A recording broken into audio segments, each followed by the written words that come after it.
Olá, boa tarde. Boa tarde, Aline. Boa tarde, meninas. Nós Boa tarde. somos as alunas do terceiro período do curso de Serviço Social da Univassouras. Estamos realizando um projeto de extensão para a matéria de Direitos Humanos, com a supervisão do professor Robson de Paula, e o nosso tema é sobre os direitos das crianças e adolescentes no Brasil. O nosso grupo é composto pela Elisa, Jamile, Raíssa e Roberta. Estaremos entrevistando a psicóloga Aline Massarella, tá certo, Aline? Certinho. Psicóloga no CRAS em Jaconé, Saquarema, Rio de Janeiro, que trabalhou também no abrigo de crianças e adolescentes. Olá, Aline, seja bem-vinda. Queremos, desde já, agradecer por você disponibilizar o seu tempo para nos conceder essa entrevista e dividir conosco a sua experiência. Estamos muito felizes por você ter aceitado o nosso convite. Obrigada, que agradeço. Então, vamos lá. Aline, o que levou você a escolher essa área? E você pode compartilhar um pouco da sua experiência, do seu dia a dia, trabalhando com crianças e adolescentes? Sim, na verdade, inicialmente eu nunca escolhi a psicologia, né? Eu digo que ela me escolheu depois de uma matéria específica. Eu tenho 14 anos já de graduação, e ao longo de todos esses anos, eu sempre me dediquei muito à clínica, que é uma área da psicologia que eu realmente fico fascinada, muito embora eu tenha uma paixãozinha escondidinha pela área da saúde, mais voltada para a psicologia hospitalar. E eu sou especialista em cirurgia bariátrica e transtornos alimentares, né? Muito embora essa especialidade ela não seja totalmente direcionada à infância e adolescência, eu acabei fazendo uma série de pós-graduações para complementar as áreas de trabalho. Então, no período que eu trabalhei no abrigo, por exemplo, foi no ano de 2014 a 2017, foi um momento muito enriquecedor, embora eu tenha dito para mim mesma que eu não mais trabalharia dentro dessa área, até por conta das dificuldades que eram vivenciadas, e em seguida eu acabei indo para o CRAS, onde eu não trabalho diretamente com a psicologia clínica, é muito mais voltada a atendimentos, de um modo geral, né? Hoje, com entrevistas sociais, com os serviços de convivência. Não trabalho lá também diretamente na área da infância e com crianças e adolescentes, mas todas as vezes que é observado pelo Conselho Tutelar, pelo CREAS, né, qualquer demanda dentro da nossa localidade, e que seja uma demanda específica para a psicologia, eu acolho essa família ou eu acolho essa criança, né? E a partir daí a gente começa a fazer a distribuição de atendimento. Se porventura ela foi encaminhada direto do Conselho Tutelar, a gente observa a demanda em si, se for caso de CREAS, o próprio Conselho Tutelar faz essa transferência, e sendo do CRAS, existe o acolhimento e fazemos a distribuição dentro do CRAS, como, por exemplo, os serviços de convivência. Hoje, o CRAS de Jaconé, ele não oferta um serviço de convivência da qual existe a possibilidade de escolha.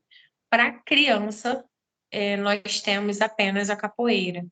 Né? Adolescentes, nós ainda temos a possibilidade de incluir nas aulas de artesanato e de costura também. Uhum. Então, depois de que essa criança ou esse adolescente é direcionado, é onde a gente começa a trabalhar com esse acolhimento, fazendo as distribuições dentro da rede, que seria o PSF, né? Porque, Uhum. infelizmente, a gente não tem uma porta de entrada para a saúde. Isso é algo que a gente se preocupa muito, porque primeiro precisamos passar para o CAPS vai fazer essa distribuição para a policlínica, né, ou então para dentro do próprio CAPS, caso tenha um acompanhamento, mas infelizmente a psicologia, eu percebo que ela é muito deixada, eu digo deixada porque é bem esse termo, sabe? Sim.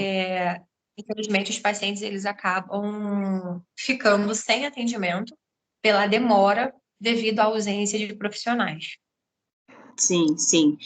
Mas, como você falou, nesse momento de acolhimento, né, que você recebe a família, né, a criança, numa ocasião dessa, você já recebeu alguma denúncia feita pela própria criança que você está acolhendo naquele momento? E se sim, como é que foi essa abordagem? Pela criança, dentro da rede pública, não. No caso, nem Uhum, no CRAS, né, nem mesmo no abrigo. Porque todos os casos que chegavam eram sempre demandados da instituição, uhum, principalmente o Conselho Tutelar. Sendo que no atendimento particular, eu tenho exatamente essa demanda, onde a criança identifica a necessidade do acompanhamento psicológico devido a uma dificuldade de relacionamento com o pai, né? Os pais são separados, ela uhum. tem 10 anos, e o pai é muito abusivo, sabe? Ele impõe os desejos dele o tempo inteiro, tudo tem que ser do jeito que ele quer, e todas as possibilidades que ela tenta argumentar, infelizmente não é ouvida. Então, ela buscou a psicologia.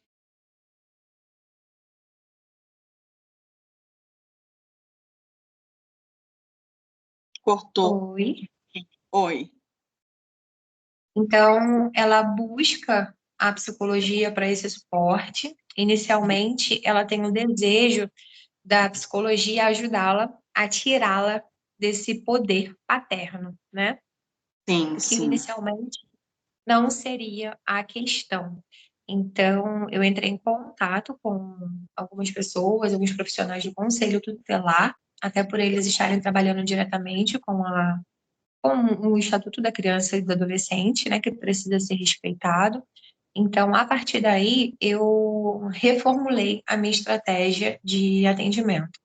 Inicialmente, até mesmo segundo a demanda da mãe, a mãe gostaria que essa criança não mais fosse visitar o pai, porque todas as vezes que ela retornava, ela apresentava uma série de questões emocionais, ela chorava, ela tinha reações físicas com muita frequência. E aí, depois que ela iniciou o acompanhamento psicológico, a gente não tem observado não temos observado mais essas reações físicas. Ela tem Uhum. conseguido se expressar, dizer para o pai que ela não tem desejo de ir à casa dele, né, pela forma que ele a trata. E embora o pai fique emburrado, embora o pai diga que ela não é mais a filha dele, né, embora ela sinta muito com tudo isso, mas hoje ela entende que ele não pode dar o que ele não tem, né, e que também não é vantajoso ela esperar dele uma postura que talvez ele nunca tenha. Então, a partir desse momento, ela tem se desenvolvido muito bem, ela consegue atender telefones, principalmente quando são chamadas dele, porque antes ele ligava de números diferentes para poder tentar chamar a atenção de alguma forma. E quando ela começa a se posicionar, ele começa a agir de forma muito mais grosseira, né? Mas só da gente conseguir observar o posicionamento dela, o fato dela se expressar, de dizer que não quer ir, impor também a vontade dela, isso traz para a gente uma segurança muito maior, entendendo que daqui a pouquinho, ela tem a possibilidade, né, de discernir em não Uhum. mais querer visitar o pai. Nós estamos tentando poupá-la no sentido de acionar a defensoria ou um advogado para que faça essa solicitação de medida protetiva, tendo em vista que, embora seja uma criança, ela também tem os direitos dela. E esse pai, ele traz para ela uma série de consequências, uma série de demandas, e esse afastamento seria o ideal. Mas se a gente parar para pensar dentro do contexto familiar, principalmente com a mãe, as agressões poderiam ser muito constantes, muito embora eles não estejam juntos, né? Então, nós estamos tentando agir da melhor forma possível para que o pai não reaja de uma forma tão negativa a ponto de gerar consequências para a família de um modo geral. Sim, sim, entendi. É, qual é a visão que você tem sobre as políticas públicas, né? Você acha que elas estão sendo efetivadas? E como elas podem ser desenvolvidas para garantir os direitos das crianças e adolescentes? Até que ponto você acha que a legislação está sendo eficaz? No papel, ela pode até funcionar. entende? Mas, infelizmente, na prática, a gente não vê dessa forma. Como eu coloquei para você, né? Dentro do CRAS, por exemplo, se nós tivéssemos uma estrutura no sentido de troca mesmo, de parceria, eu acho que as políticas funcionariam muito bem, porque, infelizmente, essa assistência ela não pode acontecer lá dentro, entende? Sim, Então, entendo. toda a assistência voltada à psicologia, a gente vai precisar delegar. E, infelizmente, o município, vamos falar do município de Saquarema, né? Eu não vejo que isso funcione de uma forma positiva. Só de pensar que, por exemplo, no PU de Japoné, existe um acompanhamento psicológico, o paciente ele fica, por exemplo, 30 minutos no atendimento, e aí Uhum. ele só vai encontrar com esse profissional novamente daqui a 15 dias, e ele não consegue trabalhar as questões dele, entende? Então a gente não resolve o problema, a gente acaba enxugando o gelo. E aí a gente percebe que as violências acabam, a violência em si acaba aumentando, principalmente dentro do ambiente familiar, e nós não temos muito o que fazer. Entende? E Uhum. aí eu entendo que nem o próprio conselho tutelar, ele tem como abraçar essa demanda. Porque a demanda chega para eles, eles não resolvem, eles delegam, entende? Sim. Então uma, não existe um trabalho efetivo. Nós estamos enxugando. É essa sensação que eu, enquanto profissional, tenho, sabe? Enquanto, Uhum. por exemplo, na rede privada, o paciente ele procura o acompanhamento, ele vai fazer o acompanhamento, ele vai conseguir sanar as questões dele em um tempo muito mais rápido, ele vai conseguir resolver as suas demandas e feliz da vida. Beijo foi, né? Ao contrário de uma pessoa que depende dessa rede e, infelizmente, a gente sabe que ela pode não conseguir dar conta de tudo isso, ela vai com certeza abandonar o tratamento, porque é muito precário, e em contrapartida nós temos cada vez mais pessoas doentes, crianças cometendo suicídio, né? Não que crianças com menos poder aquisitivo, ou crianças com mais poder aquisitivo não façam. Hoje, infelizmente, nós temos visto que isso ainda acontece. E acontece de maneira muito grande. Mas, infelizmente, eu observo que ao longo do dia a dia, a ausência dessas políticas, ou melhor, da prática dessas políticas, vem gerando cada vez mais transtornos, principalmente para os profissionais. Porque o Porque enxugar gelo é muito uhum. constante. Acaba ficando muito defasado, né? E aí fica nesse jogo de empurra, empurra, como, né? Como se fosse que você falou que o conselho joga para vocês, empurra para vocês o problema, né? No caso, né? A situação e Uhum. não resolve, E a não tem um gente não tem. acompanhamento. Não tem, porque eu, enquanto psicóloga do CRAS, por exemplo, eu não posso intervir diretamente com a clínica, entende? Uhum. Então, eu vou trabalhar o quê? O fortalecimento de vínculo. Eu vou à casa, eu vou fazer visitas domiciliares, eu vou verificar de que forma, né, essa criança vem sendo tratada, vem sendo acompanhada pela família, se existe uma negligência ou não. E, a partir daí, vamos nos comunicando, né, com os demais, seja o CREA, se porventura houver uma solicitação, ou seja, do próprio Conselho Tutelar, ou até mesmo do Ministério Público, porque nós recebemos, né, de forma muito constante essa demanda também, mas hoje o nosso papel acaba sendo esse. Nós vamos à residência, nós fazemos o primeiro acolhimento, trabalhamos com a família, as vulnerabilidades, que se É, porventura houver, e a eu ia até partir daí... Oi? Não, eu ia até te perguntar sobre isso, assim, né? No caso, como é que vocês trabalham para poder fortalecer essa rede de proteção, né? Para poder, dessas crianças, né, e os adolescentes nessa situação de vulnerabilidade, né? Como trabalhar em cima disso para poder fortalecer essa proteção com eles, né? Dentro da questão de vulnerabilidade, a gente tenta observar se a família tem cadastro único, se elas estão inseridas, né, em algum benefício, seja do governo federal ou do município. Se porventura não tiver, a gente vai tentar viabilizar isso o quanto antes, muito embora nós também não temos o poder, né, de fazer com que o governo federal libere benefício, que o município libere, embora a Uhum. gente tenha algumas as chamadas emergências, né, então falou de MP, por exemplo, enfim, acaba sendo uma urgência. Então, esses benefícios, eles saem, né, de uma certa forma, um pouco mais rápido. Então, depois que a gente faz esse acolhimento e a verificação dessa vulnerabilidade, é onde a gente já começa a realizar os encaminhamentos. E aí foi como Uhum. eu coloquei, né, os encaminhamentos para psicologia, por exemplo, a gente vai para o PSF e o PSF verifica dentro da rede qual a disponibilidade, mas a disponibilidade é um atendimento de 30 minutos a cada 15 dias, ou às vezes uma vez por mês. Ou então, por conta da demanda, eles dizem que aquela demanda específica não é perfil para o Não tem. programa, Sim. entende? Uhum. Sim. Então, essa criança ou esse adolescente, ele ainda assim ele pode ficar sem acompanhamento. E sem contar que Jaconé, por exemplo, embora ele atenda Barra Nova, atenda Boqueirão, são bairros distantes do centro da cidade, né? Que seria Abacaxá. Então, às vezes, as pessoas não têm dinheiro para pegar um ônibus. É uma realidade que nós enfrentamos, assim, que é muito gritante. Uhum. Então, essas famílias não têm como sair de Jaconé para fazer acompanhamento semanalmente na policlínica ou, de repente, no CAPS, dependendo, né, da gravidade da questão, e ficamos de pés e mãos atadas, Uhum. infelizmente. Né? Os Sim. serviços de convivência, nós levamos essa criança, esse adolescente, identificamos em qual perfil de atividades ele se enquadra, fazemos a inscrição dele e fazemos esse acompanhamento. Lá nós somos 3 técnicos, são 2 assistentes sociais e eu. Então, Uhum. cada técnico fica responsável por um serviço. Eu, por exemplo, sou responsável pelo serviço de convivência, mas da aula de artesanato.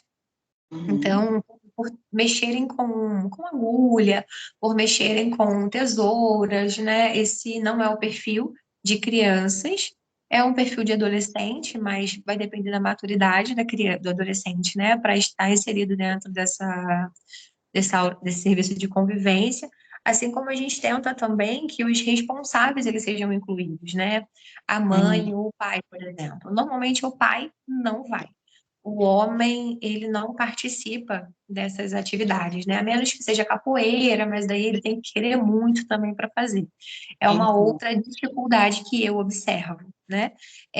No nosso CRAS, por exemplo, eu trabalho no CRAS aqui em Araruama também, e aqui nós temos os serviços de convivência é, que são geradores de renda, né? Uhum. Então, tem um professor de barbearia, tem um outro professor que é de música, tem uma outra professora que é transista, o outro é de confeitaria.